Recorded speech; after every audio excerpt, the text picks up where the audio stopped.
We were talking very interestingly about music cryptology. I've never heard of that. And just explain to me, Brian, again, what you're doing with this music cryptology and what the link is to COVID and the experience with COVID, because it's very interesting. Okay, well, once again, it's mapping letters of the alphabet onto musical notes and vice versa.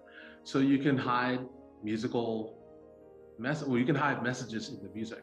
And this is something that's not new. It's a practice that has been tried and attempted by composers over the ages. You got Elgar, Shostakovich, Bach, uh, Ravel, who else? Poulenc.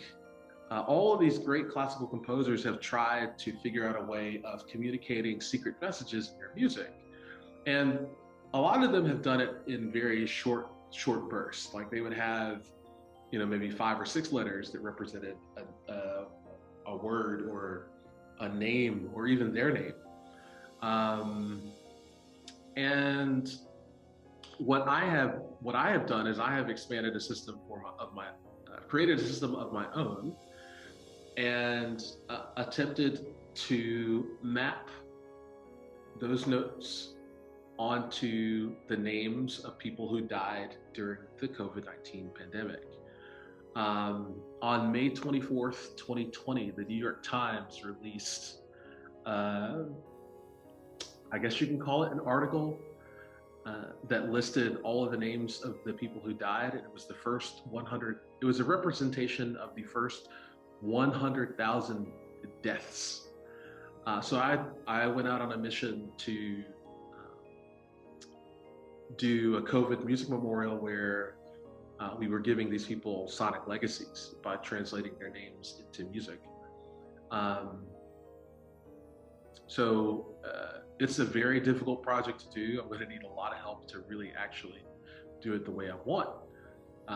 But the system allows us to, get 3, 4, 5-minute songs done in an hour, hour and a half, 2 hours. So we can get a lot of music done that way now that we have like series upon series of melodies made out of these people's names.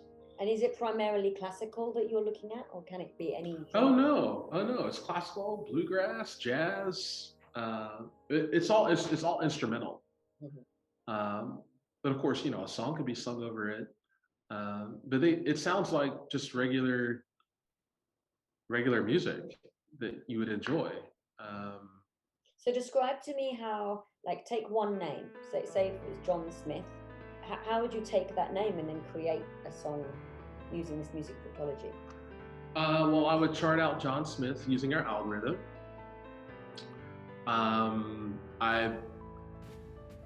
Depending on how the melody turns out, I will figure out a way to accompany that. You could turn it into a canon. You could, do a series of minor third chords in opposing motion. You could do polyphony and add a counter melody to it. You can do some counterpoint. You can do a whole lot of things once you have the melody to harmonize it. And so we just develop those melodies and motifs into larger musical works. It would be great if I could actually show you. Or play it. I mean, is there anything you have that you can kind of send our listeners to? Do you, on your website maybe? Do you have any kind of? Sure. There's an entire album on my website called Cryptograms, which was a sort of a pilot test of various methods that I wanted to use to create musical cryptograms. Then there's Spike Tensile, which was created toward the end of 2020, and you'll recognize it because there's a big coronavirus on the cover with a bunch of vaccine needles with $ stuck in them.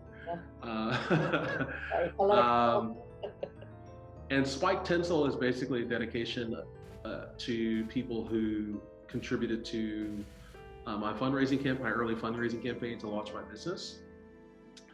And the big project that's there now is Coronation.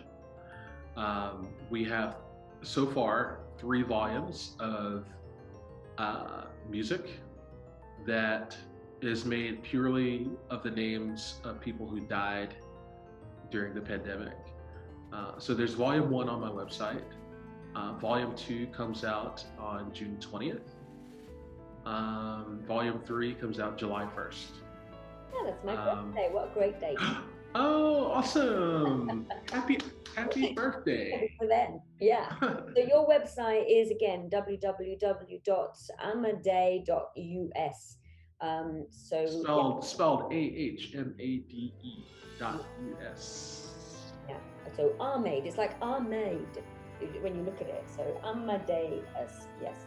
So go to his website and you can have a listen to that music that is all to do with music cryptology. This is amazing.